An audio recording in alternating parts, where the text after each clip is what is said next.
And this lecture will give you a top line, what the IRS documents say about it. I'm using Publication 17, which is essentially a guide how to prepare your taxes. It's a pretty thick document. It has 245 pages in it of instructions how to do your tax preparation.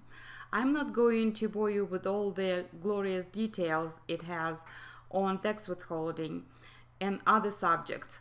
I'm just going to give you a very simplified top-line version for right now, word for word. After you have given your employer a Form W-4, you can check to see whether the amount of tax withheld from your pay is too little or too much.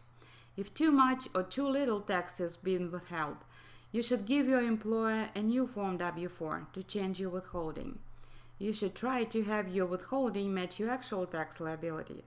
If not enough tax is withheld, you will owe tax at the end of the year and may have to pay interest and penalty. If too much tax is withheld, you will lose the use of that money until you get your refund. Always check your withholding if there are personal or financial changes in your life.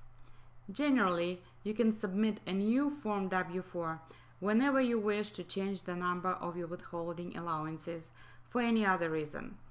Form W-4 should be very familiar to you if you ever held a job, because that's part of the package every new hire has to fill out.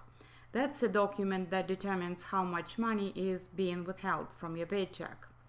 And of course, I'm going to show you how you can use your paycheck stubs to check if your withholding corresponds to your actual tax liability, or if you pay less or more than actual tax liability. Let's get started.